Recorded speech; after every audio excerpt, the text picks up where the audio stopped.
किसी से भीख मांगते। अब की बार 26,000, अब की बार 26,000, अब की बार 26,000। शौक नहीं मजबूरी है, ये हड़ताल जरूरी है, शौक नहीं मजबूरी है, ये हड़ताल जरूरी है, शौक नहीं मजबूरी है। ये हड़ताल जरूरी है। हाउद जोश, हाय सर, हाउद जोश, हाय सर, हाउद जोश, हाय सर, हाउद स्टाइपेंड, लो सर, हाउद स्टाइपेंड, लो सर, हाउद स्टाइपेंड, लो।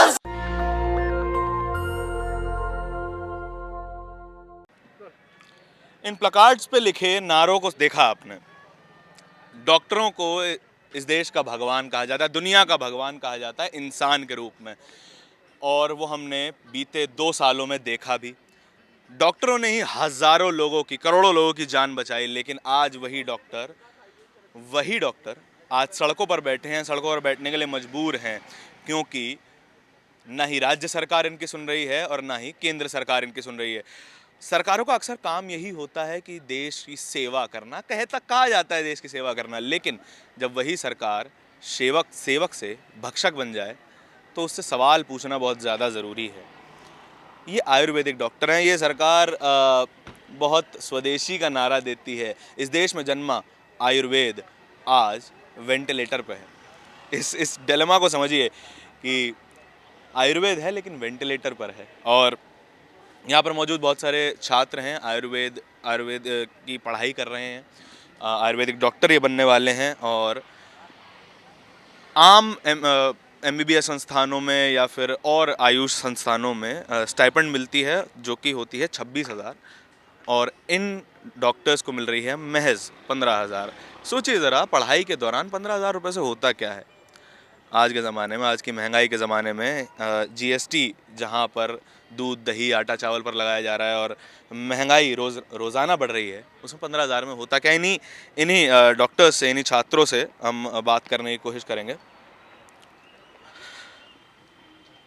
नमस्कार सर, क्या नाम है आपका? सर मेरा नाम डॉक्टर गौतम शुक्ला है। हाँ जी। मैं चौधरी ब्रह्म प्रकाश आयुर्वेद चरक संस्थान जो दिल्ली के खेड़ा डाबर नजफगढ़ में स्थित है वहाँ का इंटर्नशिप डॉक्टर हूँ। अच्छा, क्या मुद्दे हैं आपके? आज सड़कों पर इतनी तपती धूप में क्यों बैठे हो? सर हमारे कई मुद्दे हैं, पर सबसे पहला मुद्दा हमारा ये है कि हमारे कॉलेज में जो इंटर्नशिप के दौरान स्टाइपेंड मिलता है, वो स्टाइपेंड बाकी दिल्ली के जो कॉलेजेस हैं उनके तुलना में बराबर का मिलना चाहिए हमें, जो कि हमें 2015 के बाद से ही नहीं मिल रहा है। 2015 के समय सबका स्टाइपेंड 15,120 था।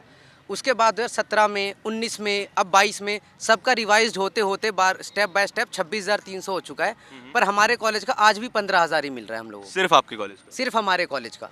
ऐसा क्या अंतर है आपके कॉलेज में और दूसरे कॉलेजेस सर में? यही तो हम पूछ रहे हैं बार बार। पहली बार हमें पूछने पे ये बताया गया कि आपका जो कॉलेज है वो ऑटोनोमस बॉडी होती है दिल्ली गवर्नमेंट के अंदर, तो आपका थोड़ा प्रोसेस स्लो रहता है। अच्छा। तो मैं ये बता दूं, एक और दिल्ली में ऑटोनोमस इंस्टीट्यूशन है दिल्ली गवर्नमेंट के अंदर है, Maulana Azad institute of dental science. उनके साथ भी ऐसा ही है, पर उनका स्टाइपेंड 26,300 है। सेम वो हमारी तरह सोसाइटी हॉस्पिटल है, दिल्ली गवर्नमेंट के अंडर आता है, वो भी उनका मिल रहा है, तो फिर हमारा क्यों नहीं मिल रहा। ये आज से नहीं, 2016 के बाद से हमारे जो सीनियर्स हैं वो हर बार कॉलेज से क्वेश्चन करते हैं। कॉलेज कहता है अगली GC की मीटिंग में तुम्हारा मुद्दा उठेगा। हम मुद्दा यहाँ से ले गए थे, GC ने मना कर दिया। हमने मुद्दा उठाया, दिल्ली सेक्रेटेरिएट ने, हेल्थ मिनिस्ट्री ने मना कर दिया दिल्ली की। कुछ ना कुछ उनको बोला जाता है। 2020 में कोई ज्ञापन दिया अभी तक आपने? हमने ज्ञापन किस रिगार्डिंग, मतलब अपनी कोई रिक्वेस्ट लेटर भेजा आपने सरकार को? हमने सर कॉलेज को भी भेजा है। हमने हमारे जो डेप्यूटी CM इस टाइम हेल्थ मिनिस्टर है मनीष सिसोदिया सर, लेटर दिखाइए सर को दिया था, जो मनीष सिसोदिया सर को दिया था ग्रीवांस का, उसकी रिसीविंग सबके दिखाते जिसको ये हमने जो हमारे हेल्थ मिनिस्ट्री इस टाइम संभाल रहे मनीष सिसोदिया सर, इनके पास हम लोग गए थे। दूसरे दिन पहले दिन हम गए थे, 200 से 300 बच्चे गए थे, तो उस दिन हमारी बात बहुत अच्छे से सुनी गई, पूरा हमें एश्योरेंस दिया गया। हम लोग उस टाइम करीब 6 दिन की हमारी स्ट्राइक जो है लगातार 6 दिन से चल रही थी उस टाइम 24/7 की। हमें कहा, हमें वहाँ पे कॉलेज ने एक बिजली तक देने को मना कर दिया। हमें ये भी कहा वो भी हम तुमको प्रोवाइड करा देंगे। हम वहाँ से चले गए, हमें एक ये लेटर मिल गया वहाँ से कि ये लेटर है आपका। कितने छात्र हैं आपके स्कूल कॉलेज में? कॉलेज में टोटल छात्र 500 प्लस हैं। इंटर्नशिप में इस दौरान अभी 90 प्लस स्टूडेंट्स हैं इंटर्न डॉक्टर। देखिए, 500 छात्रों और 90 इंटर्न्स का भविष्य यहाँ पे इस वक्त खतरे में है। ये छात्र दिल्ली की तपती गर्मी में, मैंने जूते पहने हैं और जूते के भीतर भी गर्मी महसूस हो रही है, इतनी तपती सड़क है ये।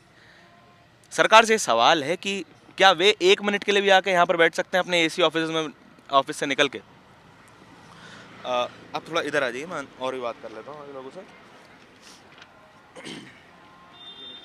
सर, आपको क्या कारण समझ में आए हैं कि क्यों आपकी बात को नज़रअंदाज किया जा रहा है? क्या कारण समझ में आए? इतने टाइम से आप प्रोटेस्ट कर रहे हैं इसी बात के लिए। सर, मैं इसका मुख्य कारण मानता हूँ कि हमारा कॉलेज प्रशासन ही हमें भुला चुका है। जब हम वहाँ 15 दिन से बैठे हैं, जब अपने ही बड़े भूल जाते हैं तो दूसरा तो क्या सुनेगा सर। उन्होंने सर जब हमें बिजली तक मुहैया नहीं कराई, हम उनके पास गए। सबसे पहले हमने अपने कॉलेज लेवल पर ही प्रयत्न किए। वे हर बार ये कह देते थे कि हमारी तरफ से जो फाइल गई है वो बहुत बढ़िया फाइल है, फुल प्रूफ फाइल है, वो सेक्रेटरीट आती, हर बार यहाँ से रिजेक्ट होकर चली जाती। आप जाएंगे सेक्रेटरीट में पता करेंगे, हर साल की 2015 बैच की, 2016 बैच की और हमारा 17 बैच है, 17 बैच की, इतनी बड़ी पोथी बनी हुई है सर उस फाइल की। हर साल की एक नई फाइल खुलती है स्टाइपेंड के लिए और रिजल्ट ज़ीरो। और उस फाइल के अंदर क्या होता है मैं आपको ये बता दूँ, उस फाइल के अंदर और कुछ नहीं है। हमारे द्वारा लिखी गई एप्लीकेशंस, हमारे द्वारा किए गए साइंस उस फाइल में रखकर एक कागज़ कॉलेज अपना लगाता है और वो भेज दी जाती है। तो मुख्य कारण मैं मानता हूँ हमारे कॉलेज ने उस फाइल पे कोई मेहनत नहीं करी है। मुझे तो नहीं लगता सर, वरना 6 साल से कोई स्टाइपेंड ना बढ़े। और रही बात हमारे कॉलेज की ऑटोनोमस बॉडी होने की, कॉलेज कहता है कि अभी जीसी कॉम्पिटेंट नहीं है। जीसी होती है गवर्निंग काउंसिल, एक ऑटोनोमस बॉडी में जो फैसले होते हैं वो गवर्निंग काउंसिल लेता है। तो उस जीसी का जो चेयरमैन है सर वो होता है हेल्थ मिनिस्टर। अगर हेल्थ मिनिस्टर चाहे तो एक लॉ है एक्स पोस्ट फैक्टो। अगर थोड़े आसान भाषा में समझाएंगे एक्स पोस्ट मैं फैक्टो वही क्या है? समझा रहा हूँ आपको। एक्स पोस्ट फैक्टो का मतलब है कि अगर जीसी कॉम्पिटेंट नहीं है और जीसी का चेयरमैन जो कि है हेल्थ मिनिस्टर वो कोई निर्णय ले लेगा तो बाद में जीसी में पास होता रहेगा, वो निर्णय मान्य होगा। राज्य के हेल्थ मिनिस्टर की केंद्र के? राज्य के यानी कि दिल्ली सरकार का हेल्थ मिनिस्टर जो है, जो वो पद पे जो भी होगा उस समय वो हमारी जीसी का चेयरमैन होगा सर। तो अगर इस राज्य का हेल्थ मिनिस्टर उस पे साइन कर दे उस लॉ के अकॉर्डिंग तो सर हमारा स्टाइपेंड बढ़ जाएगा। अच्छा, जो राज्य में जो सरकार है, आम आदमी पार्टी की सरकार है, वो तो जनता के हितों की बहुत ज़्यादा बात करती है और उनके पब्लिक वेलफेयर स्कीम्स बहुत ज़्यादा हैं। तो आपको निगलेक्ट करना तो कुछ ज़्यादा समझ में नहीं आ रहा है। सर, दिल्ली सरकार की दो ही जो मोनोपोली है जिस पे वे खेलते हैं, हाँ, वो है स्वास्थ्य और शिक्षा। स्वास्थ्य यहाँ बैठा है उनका, स्वास्थ्य उनका सड़क पर है सर। आप देखिए हाल, एशिया का सबसे बड़ा आयुर्वेद अस्पताल का इंटर्न डॉक्टर अगर सड़क सबसे पर बड़ा बैठा है। एशिया का सबसे बड़ा आयुर्वेदिक अस्पताल है सर। 100 एकड़ का कैंपस है सर। सबसे ज़्यादा ओपीडीज हैं, कोरोना में सबसे ज़्यादा पेशेंट हमने सही करके दिए हैं और उस अस्पताल का इंटर्न डॉक्टर सड़क पे बैठा है। तो आप देखिए कि नींव कितनी कमज़ोर है। आप ये प्रश्न दिल्ली सरकार से कीजिएगा। आप एक बार वहाँ उस अस्पताल जाके उसकी हालत देखिए। इस समय उस अस्पताल में ना दवाइयाँ हैं ना डॉक्टर हैं। वे इस तरह प्रिटेंड कर रहा है हॉस्पिटल की इंटर्न्स डॉक्टर नहीं है, चीज़ें अफेक्ट नहीं हो रही, लेकिन आप पेशेंट से बात कीजिए जाके सर कितनी चीज़ें अफेक्ट हो रही हैं। अच्छा, एक इल्ज़ाम आप पे भी लग सकता है इस वक्त कि आप यहाँ पर धरना प्रदर्शन कर रहे हैं तो आपके पेशेंट का कौन ध्यान रख रहा होगा? सर, ये बात मैं आपसे ही सवाल करूंगा कि आपने हमारा ध्यान रखा? मीडिया का काम क्या है? न्याय करना। आपने हमारे साथ न्याय किया है? जिन डॉक्टर्स के ऊपर फूल बरसाए गए उनको यहाँ गर्म सड़क पे बैठना पड़ रहा है। मैं इस बात को जनता से पूछता हूँ क्या हमारे साथ न्याय हो रहा है? आज भी हम वहाँ इंटर्न डॉक्टर वहाँ बैठते हैं, धूप में बारिश में कुछ भी हो, सबसे पहले कोई पेशेंट आता है वो पूछता है, हम किसको मना नहीं करते सर। अगर कोई हमसे वहाँ कंसल्टेशन मांगता है हम उसको 1% मना नहीं करते। आप जाके अस्पताल में बात कीजिएगा। लेकिन आप लोगों से मैं सवाल करता हूँ कि आप लोगों ने हमारे साथ न्याय किया है? इस बात का आप हमें जवाब दीजिए। खैर, इस बात पर तो मैं इसकी पूरी जिम्मेदारी से ये कहता हूँ कि देश की नेशनल मीडिया ने तो इन सब मुद्दों को उठाना बंद कर दिया है। इसकी मैं जिम्मेदारी पूरी तरीके से लेता हूँ। आप सही बात कर रहे हैं। खैर, और भी डॉक्टर्स हैं यहाँ पर, बात आगे भी करेंगे। नमस्कार सर, आपका नाम? मेरा नाम है डॉक्टर कुशाल, मैं इंटर्न डॉक्टर हूँ चौधरी वेम प्रकाश में। सर, कुछ राजनीतिक सवाल भी कर लेते हैं आपसे, ठीक है? देश में राम राज्य की सरकार है, ठीक है, और बहुत ज़्यादा बात स्वदेशी की जाती है और आप स्वदेशी चिकित्सा के डॉक्टर हैं, आयुर्वेदिक डॉक्टर हैं, तो ये दोगलापन नहीं दिखाई देता आपको सरकार का? प्रश्न थोड़ा राजनीतिक है। तो मेरी उतनी समझ नहीं है कि मैं राजनीतिक विषयों पर टिप्पणी कर पाऊँ, लेकिन जो आपने बोला है तो अगर आप जब रामायण का काल देखते हो तो उसमें एक घटना होती है जिसमें हनुमान जी को एक बहुत विस्तृत रूप में दिखाया जाता है कि वो जड़ी बूटी लेकर के आते हैं और लक्ष्मण जी के प्राण बचाते हैं। तो इस वक्त हम लोग सरकार से, अपने एडमिनिस्ट्रेशन से, मीडिया से, सभी को हनुमान जी के रूप में देखते हैं कि वो लोग आएंगे, कोई आएगा और बोलेगा कि जो तुम्हारी डिमांड थी वो पूरी कर दी गई है। दूसरी बात कि सरकार का जो रवैया है कहीं ना कहीं ये एडमिनिस्ट्रेटिव फेलियर है स्टेट गवर्नमेंट का, सेंट्रल गवर्नमेंट का, हमारे एडमिनिस्ट्रेशन का, सभी का। रीज़न बीइंग कॉलेज किसके अंडर लाई करता है सर? NCISM के अंडर लाई करता है, आयुष के अंडर लाई करता है सर। किस स्टेट में है सर? दिल्ली गवर्नमेंट में है सर। कौन सी हेल्थ मिनिस्ट्री उसको गवर्न कर रही है सर? दिल्ली की हेल्थ मिनिस्ट्री उसको गवर्न कर रही है। इतने सारे लोगों के पास में ऐसा नहीं है कि इंटीमेशन नहीं है सर, मेल जा चुके हैं, टेलीग्राम उस पर ट्विटर पे हैशटैग चल रहा है सर। हम लोग इनको पर्सनली आकर के मिल चुके हैं, 90% ऑफिशियल से हम लोग मिल चुके हैं सर। 90%। आप अभी सेक्रेटरीट में जाइए, principal secretary, deputy secretary, additional secretary, clerical staff, finance, उसके बाद में आप चले जाओ LG साहब के पास में, LG साहब के डिप्टी स्पेशल सेक्रेटरी आयुष, उसके बाद में डायरेक्टरेट ऑफ आयुष में जो डायरेक्टर हैं उनसे मिल चुके हैं हम सर। आपके सिसोदिया साहब के पास में जा चुके हैं। और एक जो आपके ट्रांसपोर्ट मिनिस्टर हैं गहलोत साहब, उनका लेटर भी होगा, मैं शायद से अगर दिखा पाऊँ आपको, हम वहाँ पे भी अपना मेमोरेंडम दे करके आ चुके हैं।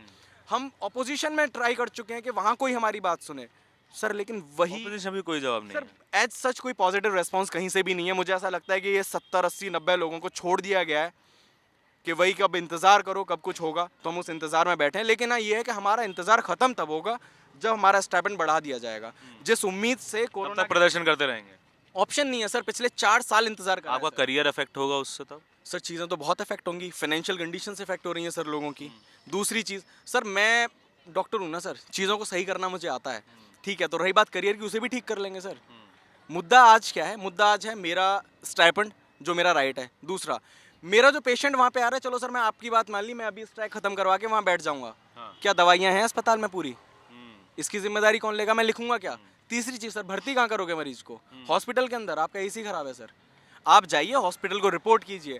और सर आपने बोला करियर खराब होगा, सर जो करियर इन मेकिंग सर, जो डॉक्टर इन मेकिंग जो बंदा है वहाँ पे हॉस्टल में रह रहा है, वो एक ऐसे हॉस्टल में रहने के लिए मजबूर किया जा रहा है जिसको के जर्जर हालत में घोषित किया जा चुका है, उसको खतरनाक घोषित किया जा चुका है। ऐसी कंडीशन में रहने के लिए मजबूर कर रहे हो आप। दूसरी चीज़, आप स्टाइपेंड दे रहे हो मुझे 15,000।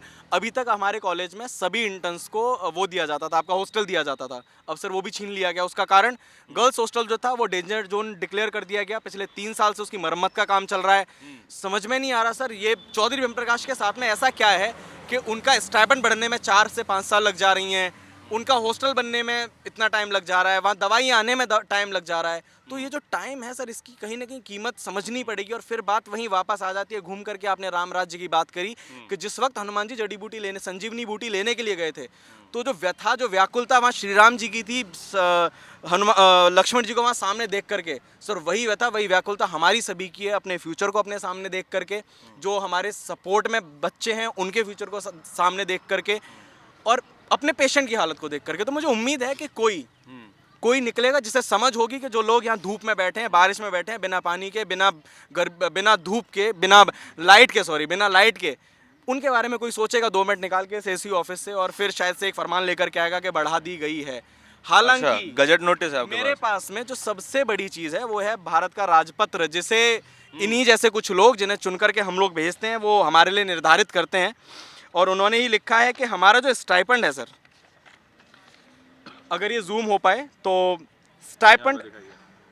Stipend during internship to the interns belonging to central government, state government and union territories, the stipend shall be paid at par, यानी कि समानता से जो किसी और को दिया जाएगा वो मुझे मिलेगा, यानी मेरा हक, उसके पैसे में से नहीं सर, मेरा हक।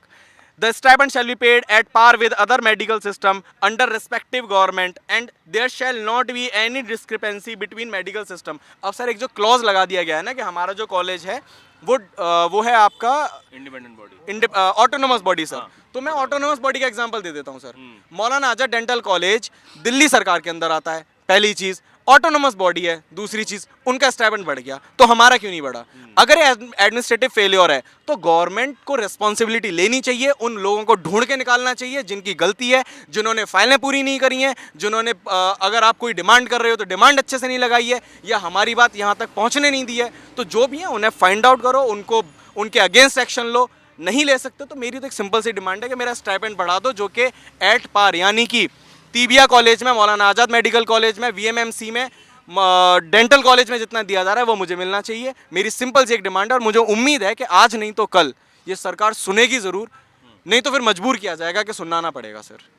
क्योंकि ये क्या क्या करेंगे, अगला अगला स्टेप क्या करेंगे? आप कह रहे हैं कि मजबूर किया जाएगा, क्या करने वाले हैं? सर देखो अभी इलेक्शन भी आ रहे हैं, ये राजनीतिक टिप्पणी हो जाएगी। हाँ। बाकी दूसरी बात ये है कि यहाँ नहीं, यहाँ से हटाओगे, संकेतों में क्या है? यहाँ से हटाओगे, हम आपके घर पे आकर के बैठेंगे, क्योंकि हम तो हमारे घर से बाहर निकाल दिए गए, घर वालों ने भेज दिया गया भाई इंटर्नशिप करके आओ, पढ़ाओ। ठीक है पढ़ो, तो हम घर पे तो है नहीं अब। तो अगर हम अपने कॉलेज में नहीं है तो कहीं ना कहीं बैठेंगे, और फिर अगली जगह ऐसी जगह बैठेंगे जहाँ आपको सुनना पड़ेगा, जहाँ शायद से आपकी गाड़ी निकलेगी तो आपको हम वो नासुर की तरह चुभेंगे, जो कि आपको दर्द बहुत देगा। तो मैं चाहता हूँ कि सरकार ना करे कुछ ऐसी गलती ना। हमारी एक सिंपल सी डिमांड है सर, और आपके हाथ में आपका एक साइन चाहिए। क्यों परेशान कर रहे हो सर? इस धूप में मैं बैठ के यहाँ आपसे बात कर रहा हूँ, आप मेरे से बात कर रहे हो, आप परेशान, मैं परेशान, इस रोड पे चलने वाले लोग परेशान, पुलिस परेशान, इतने सारे लोगों की परेशानी का कारण क्या? चौधरी ओम प्रकाश का स्टाइपेंड किसके हाथ में? स्वास्थ्य मंत्री के हाथ में। जाओ बोलो सर एक साइन करो, बढ़ा दो, हम लोग चले जाएंगे, आप लोग चले जाओगे, दिक्कत खत्म हो जाएगी। हाँ, देखिए 67,000 करोड़ का दिल्ली का बजट है, और उसमें भी हेल्थ बजट को बहुत ही प्राथमिकता से बताया जाता है कि हमने बढ़ा दिया है, बहुत बहुत अच्छा हम खर्चा करते हैं हेल्थ बजट पे, लेकिन उस हेल्थ बजट का आईना आपके सामने बैठा हुआ है। ये गिनती भले ही कम दिख रही हो आपको, लेकिन ये गिनती आपको ये बताएगी किस तरीके की खामियां और किस तरीके की परेशानियां हैं। एक और सवाल आया था कि गर्ल्स हॉस्टल की सिचुएशन बहुत ही ख़राब है, गर्ल्स बहुत सारी हैं यहाँ पे, उनसे बात करेंगे। मैम नमस्कार, नाम आपका? डॉक्टर हीना कश्यप। जी, डॉक्टर हीना कश्यप। ठीक है मैम, गर्ल्स हॉस्टल का क्या समस्या है, क्या क्या सिचुएशन है? वॉशरूम बहुत ज़्यादा गंदे हैं। वॉशरूम जो गंदे हैं, जिनमें वॉशरूम बहुत ज़्यादा गंदे हैं। वॉशरूम में कूड़ा भरा हुआ है, उसका गेट लगा दिया गया है, गेट टूटे हुए हैं, शीशे टूटे हुए हैं, टैप काम नहीं करती है, जो दीवारें हैं बेसिकली वो टूट के नीचे गिरती हैं, इवन छत तक। कि वॉशरूम में जो दरवाजे होते हैं वो नहीं लगे हुए हैं, और एकदम लिफ्ट के सामने है, दरवाजे नहीं लगे? दरवाजे तक नहीं है, और ये 4 साल से उस वॉशरूम की हालत वैसे की वैसी है, और वो पिछले 3 साल से सर जो गर्ल्स हॉस्टल है सर वो मेकिंग में है सर। पता नहीं वो अभी तक क्यों नहीं बना है सर, वो फंड कहाँ गया सर, हमें तो ये भी नहीं पता सर। आप बिलीव करेंगे 3 साल से वो हॉस्टल कंस्ट्रक्शन में है सर, अभी तक नहीं बना है सर, पता नहीं कब बनेगा। ना तो गर्ल्स हॉस्टल में गर्ल्स को रहने के लिए, और सर फीस 2400 थी सर साल की, 2400 से बढ़ा के 18,000 कर दिए सर। और साल के 18,000? जी सर बिल्कुल, साल की 18,000, जो कि साल की पहले 2400 थी। और हॉस्टल अंडर कंस्ट्रक्शन कितने साल से? 3 साल से सर। कमरे हैं जिसमें 4 लड़कियों को रखने के लिए, रहने के लिए मजबूर कर दिया गया है। और ये जो फीस बढ़ाने वाले हैं, मुझे उनसे मिलना है। ये फीस बढ़ाने वाले बहुत जल्दी जल्दी काम करते हैं, तो क्या पता वो हमारा स्टाइपेंड भी बढ़वा दें। तो ये जो प्रशासन है, जहाँ पर इन्होंने फीस बढ़ाने वाले को नियुक्त करा है, वहाँ पर किसी स्टाइपेंड बढ़ाने वाले को भी कर दे। जितनी काम जल्दबाजी में हो रहा है, हमारा भी शायद हो जाएगा, हमें यहाँ बैठना नहीं पड़ेगा। और ये फीस कॉलेज की बढ़ा दी गई है, हमारी 63,000 फीस थी, अब 1 लाख समथिंग हो गई है ईयरली। तो ये फीस का काम जितनी जल्दबाजी से हो रहा है, उतनी जल्दबाजी से अगर स्टाइपेंड का काम हो जाता पिछले 4 सालों से, जो कि नहीं हुआ है, तो आज हमें यहाँ नहीं बैठना होता। हाँ, ओके। वो मैम भी कुछ कहना चाह रहे थे, जी बताइए क्या कह रहे थे आप? सर हमारा जो कॉलेज है चौधरी ब्रह्म प्रकाश नीचे कर लीजिए। सर हमारा जो कॉलेज है चौधरी ब्रह्म प्रकाश आयुर्वेद चरक संस्थान, वो एक ऐसे आउटर एरिया में बना हुआ है, नजफगढ़ खेरा डाबर में। वहाँ पे व्हीकल्स नहीं है, बसेस की सुविधाएं इतनी अच्छी नहीं है, आने जाने में इतनी दिक्कत है। तब भी इंटर्नशिप में हम लोग हैं और हमें हॉस्टल नहीं दिया जाता, इतनी दिक्कत होती है हम लोगों को। नाइट ड्यूटी भी है हमारी, कैसे मैनेज होगा? इस चीज़ पर कोई नाइट ड्यूटी वालों को भी नहीं मिल रहा है हॉस्टल? किसी को भी कोई हॉस्टल प्रोवाइड नहीं किया जाता। इंटर्नशिप में सबको इतनी दिक्कतें होती हैं, ऊपर से फाइनेंशियल क्राइसिस जो है, जो कि स्टाइपेंड कम है, वो अलग बात है। तो सर बहुत परेशानी भुगतनी पड़ती है वहाँ के हर स्टूडेंट को, और इस चीज़ पर कोई कार्रवाई नहीं हो रही है इतने सालों से। देखिए, नई शिक्षा नीति आई थी कुछ समय पहले। नई शिक्षा नीति के बारे में बहुत ही चर्चा हुई, और बहुत सारे विश्लेषकों ने आकर टीवी पर, यूट्यूब पर, वेबसाइटों पर उसकी तारीफ़ें बड़ी करी थी। और उसका एक हिस्सा प्राइवेटाइजेशन ऑफ एजुकेशन भी था। एजुकेशन का प्राइवेटाइजेशन होगा तो एजुकेशन महंगी होगी, और एफडीआई अगर आएगा एजुकेशन में तो और ज़्यादा महंगी होगी, और हमारी फैकल्टीज़ भी अच्छी अपॉर्चुनिटी के लिए निकल जाएंगी। कुछ समय पहले आपने जेएनयू की बढ़ी हुई फीस के बारे में सुना था। ये एक आयुर्वेदिक संस्थान है, आयुर्वेदिक हॉस्पिटल है, वहाँ की भी बढ़ी हुई फीस के बारे में आपको बताया जा रहा है 2400 से 28,000। कितना बड़ा जंप है, आप समझिए इस बात को। और शिक्षा को महंगा कर देना बहुत बड़े वर्ग को शिक्षा से वंचित कर देने के बराबर है। कितना बड़ा वर्ग हमारे पास है जो बहुजन समाज का भी आता है। बहुजन समाज से बहुत सारे मेजॉरिटी जो है वो इकोनॉमिकली वीकर सेक्शन है। एक तो वो सामाजिक रूप से दबाए गए तो हैं ही, तो और आर्थिक रूप से भी वे बहुत ज़्यादा सक्षम नहीं है, बेहद कमज़ोर हैं। अगर उनके बच्चे भी इतने अच्छे आयुर्वेदिक संस्थानों में नहीं जा पाएंगे तो किस तरीके से काम चलेगा। और वे चले भी जाएं तो उनकी स्टाइपेंड नहीं मिलेगी, स्टाइपेंड नहीं मिलेगी तो वे कॉलेज आ जा भी नहीं पाएंगे। और असल होगा ये कि वे बच्चे अपनी पढ़ाई छोड़ने पर मजबूर हो जाएंगे। आप ये देख रहे थे, ये डॉक्टर्स हैं, ये आयुर्वेदिक डॉक्टर हैं, ये भारतीय सांस्कृतिक चिकित्सा प्रणाली के डॉक्टर हैं और इनकी भी सुनवाई नहीं हो रही है। आयुर्वेद को बड़ा प्रमोट करने की बात होती है, योग दिवस हम मनाते हैं, लेकिन आयुर्वेदिक डॉक्टर्स की हालत आपने देख ली है। ये दोगलापन है इस सरकार का, ये दोगलापन आपको समझना चाहिए और इसको वोट देते टाइम इस्तेमाल करना चाहिए। ऐसी कहानियाँ आपके लिए दिल्ली की सड़कों से, देश भर की सड़कों से हम आप तक लाते रहेंगे। आप देखते रहिए नेशनल दस्तक। कैमरा पर्सन आशीष के साथ मैं धारण, धन्यवाद।